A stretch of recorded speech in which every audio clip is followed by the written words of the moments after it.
This is my best, or one of the best, and I guess one of the worst cases I've had this year.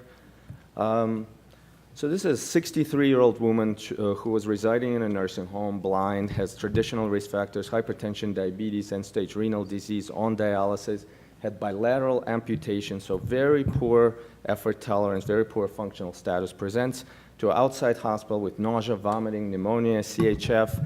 And then in that setting, she has a non-STEMI positive troponin of 5. She had no symptoms of angina at that time. So a decision was made to treat her medically, given all these multiple comorbidities.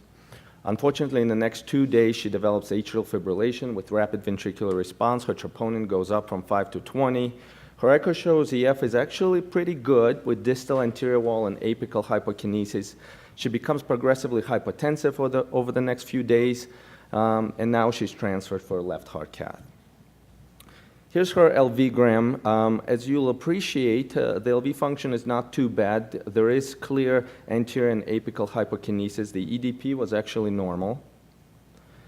And here's her coronary anatomy. So quite clearly, she has a distal severe left main disease that involves the ostial circumflex. And on this areocranial, you can appreciate that LAD is almost completely gone. There's a little bit of a trickle of flow. You can see on the cranial views, there's definitely a channel, but there's some competitive flow in the LAD territory with large diagonal filling as well. Here's the iliacaudal as well. You can appreciate there's a little bit of a competitive flow in the LAD territory. The RCA was actually pretty good, and you can also see that the septals are giving collaterals to that distal LAD territory. So we can discuss this now or at the end, but there are important clinical questions similar to the case that Dr. Parikh presented. What do we do now? Emergent PCI while patient's on the table? What technique? Should we go after the left main and circumflex? Should we save the LAD? Mechanical support for this patient? Should we consider urgent CT surgery? This is clearly a left main disease and surgical disease. Or should we consider medical therapy given all these comorbidities that she clearly has? I'll stop there, Manish. Okay, good. No, so a terrific case. I mean, I feel your pain. Yadar, how are you going to handle this case? What are you thinking about you see a patient like this? You've got probably poor peripheral access, although we don't know, with bilateral amputations, and you've got essentially a subtotal LAD, which is collateralized, thank God. The right's open. A tight left main with a circle hanging on by a thread. So what are the decision-making steps here? I think first, if the patient's stable and there's an opportunity for discussion, I think it's reasonable to not do this ad hoc on the table and to at least get a surgical evaluation and would be see what they opine. There will likely be a surgical turndown, but I think if the patient's stable, there's an opportunity for discussion about the different options of revascularization. I think that's always nice. If the patient has ongoing symptoms and ischemia, you have to go ad hoc, then certainly one must proceed. I think in this particular case, either radial or femoral, it's reasonable, and I think you probably want to have, you're probably going to wire both vessels. You want, I think, 7 French, either radial with a 7 French lender or sheathless or femoral would be very reasonable. And with a normal EF, I guess I didn't hear whether there was an EDP, but with a normal EF, a normal EDP, I think you can do this without support and just go probably with a bifurcation technique, maybe a DK crush since it's distal left main. And definitely you want to use, to wire that LAD that looked a little bit challenging, I think you want to bring a microcatheter to attempt different wires until you get into the true lumen. But I think you want support, you want microcatheters, and I don't think you need LV support personally. Okay, so one more opinion. Gerald, how are you going to manage this in your lab?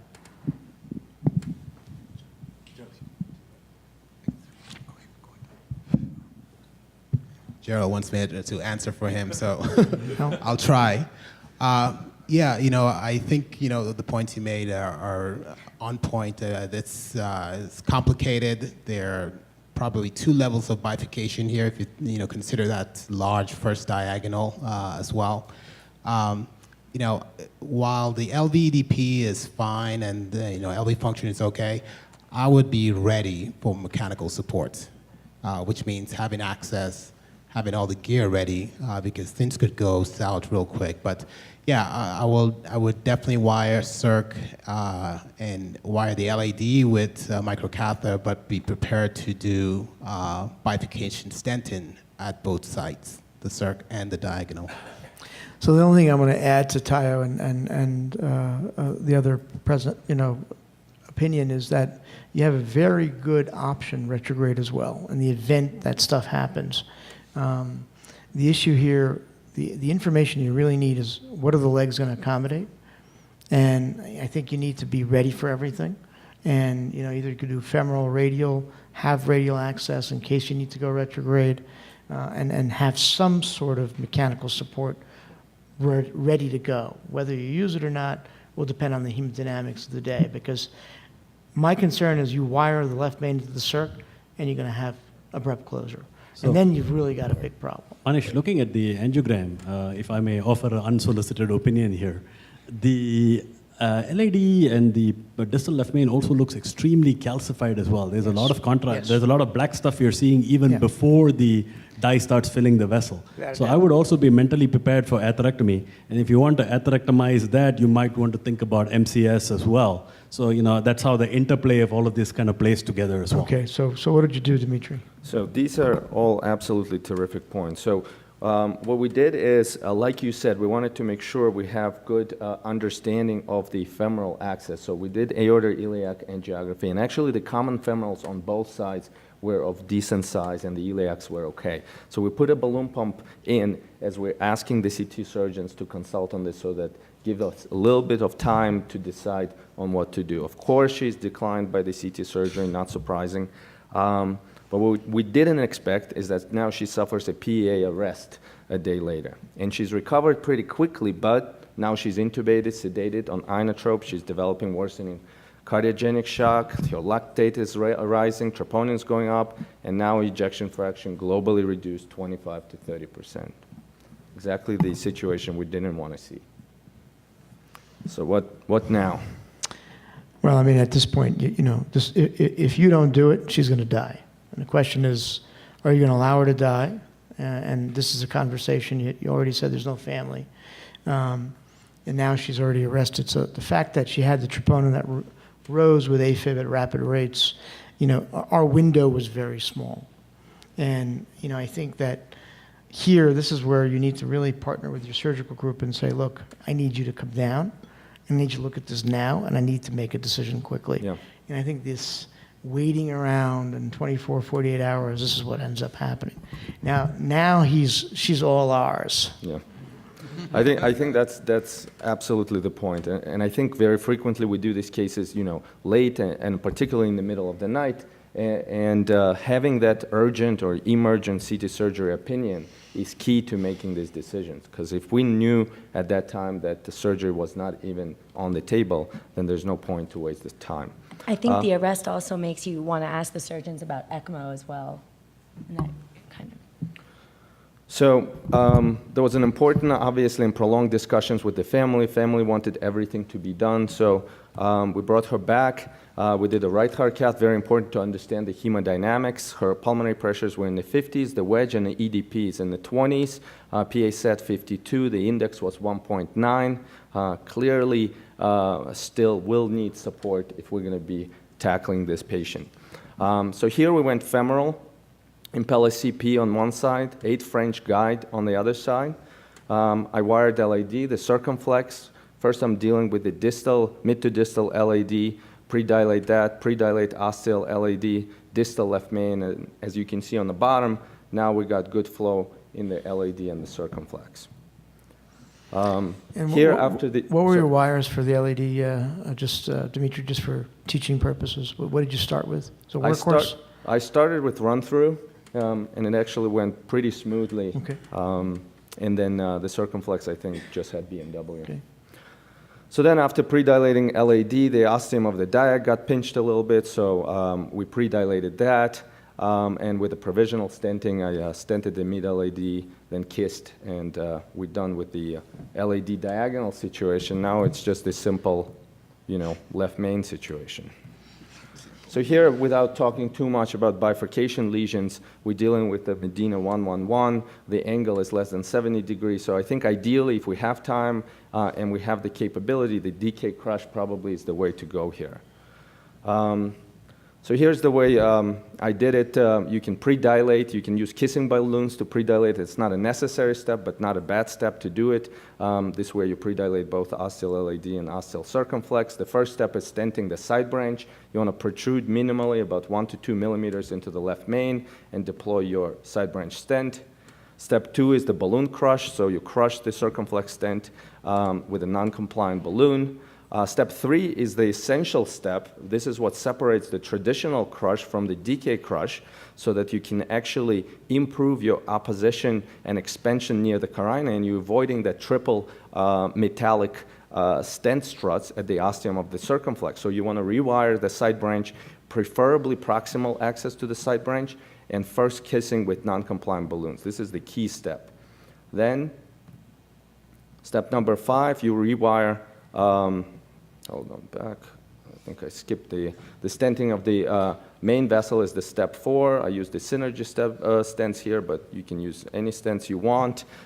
Step number 5, you rewire the side branch, preferably from the proximal main vessel stent cell, sequential post-dilatation of the side branch, main vessel, and importantly, final kissing with non-compliant balloon at very high atmospheres. You're not done quite yet. Proximal optimization with a short non-compliant balloon. I didn't mention, but we did IVUS before so that we could size the stents in the left main appropriately. We IVUS afterwards to make sure that we expanded and opposed the stents nicely in the left main as well as in the ostia of the LAD and circumflex. It's clear from the data, clinical data as well as anatomical data, that the two-step technique, two-step kissing technique achieves better stent expansion and opposition, particularly at the ostial circumflex territory. And this is our final result. As you can see, well-expanded stents in the left main, ostial circumflex, and ostial LAD. And from the cardiac standpoint, patient did quite well. We removed the impeller. We put a balloon pump at the end of the case. The ejection fraction recovered over the next few days. Inotrope vasopressors were removed. But the patient had a very prolonged hospital course. It was complicated by pancolitis. She wasn't able to take PO anymore. We had to put her on Cangalore drip, pneumonia, sepsis, sacral wounds, and importantly, very poor neurological recovery, partly from that original cardiac arrest. So she had anoxic brain injury, long discussions with family, and after several weeks in the CCU, patient was made DNR. So teaching points, and we can discuss this with the panel. As we mentioned, if we're going to go an invasive route, early transfer, early angiography is key, and then early PCI as well, not waiting for the surgeons to decline if we know that the patient is probably going to be declined. Early and mechanical support. I think if we know we're going to treat the bifurcation, and DK crush is probably the best driven data option, particularly for this anatomical subset. There are a couple of technical teaching points. First kiss, where you want to cross the proximal struts of crush stent. The second kiss, where you want to cross with the wire in the proximal to mid struts. Alternative inflation of the side branch before each kiss with non-compliant kissing balloons at very high atmospheres. POT to improve the main vessel strut opposition, and post-procedural IVUS or OCT, whichever one you prefer, but it's the key to also improving anatomically and clinically important results. Thank you. So a absolute flawless technical case with an unfortunate event and outcome. And again, I guess that window of time, which was lost, unfortunately, is really, ultimately the demise, although, she was sick, period. So, but you absolutely performed that flawlessly technically, and I think this is what we are able to do with some of the tools we have and the techniques we have and some of the skill sets that we've obtained over time. And I think the DK crush was absolutely the right thing to do there, and it was done perfectly. All right, so we have about 4 minutes. Let's just go down the panel. A couple of one-line teaching points from these best cases. These are terrific cases. Sheila? Well, I think the cases were absolutely excellent and really captured the breadth of dealing with high-risk lesions as well as conundrums of the Cath lab. But really, I'd like to highlight Shadi's case of the left main perforation, because we can talk about doing left main and atherectomy, but being prepared and knowing what can happen when you use these devices, whether it was induced by the guide or poor prep, or releasing the tension from atherectomy to make sure that whatever device you're using doesn't dive in, I think was really key. And then how to manage a left main perforation, what tamponading a balloon in the left main looks like. I think that was a real highlight of this session. Okay, Shadi, what? Yeah, I enjoyed that we elaborated multiple times on DK crush and when to use this technique, and what kind of wire Dmitriy kind of illustrated nicely. I usually, when we prepare for these cases, I have to open the BiFid app. I don't know if anybody had it. It's for bifurcation, and I have to go step by step, but you simplify it really nicely in your case because there's too many steps, too many wires back and forth. So if you lose one step, you lose the purpose of the technique. But it was a well-done technique and also a nice case and results. Yadar? I think it's, medicine is hard, and those two cases that had flawless, excellent technical skill to angiographically have a great result, but patients ultimately succumbed to the disease and had a negative outcome. It's very humbling. I recently had a case as well like that, like a 2 or 3 hour complicant STEMI, like subtotal right. 3 hours of a case would get a great result, and afterwards, after a few days in the ICU, palliative care team in ICU, essentially pulled the plug and went to hospice, and the patient died as well. So it's really humbling that it takes a lot of hard work to identify, define goals of care and define prognosis of patients, and define that if we're going to move forward with these very, very complex cases, that everything will be done as much as we can to make sure that we get the best outcome possible. It's hard, but I think it's a lesson to that as well. All right, Gautam and Tayo? Yeah, again, just excellent cases, a great session. I think what I took away most from this was how quickly things can change for us in the Cath lab, and that we've absolutely got to be well prepared with all the available tools that are out there. It is a big investment, for each lab, but, as you can see, very necessary for some of these cases. I think the take home here on a couple of these cases is to make early aggressive decisions, particularly when you have severe multivessel left main anatomy, you have severely depressed LV function, you have borderline systemic pressures, and then congestive heart failure. In these patients, I think move early to mechanical support is critical, and not to tally, not to dilly-dally around and get right with the revascularization procedure.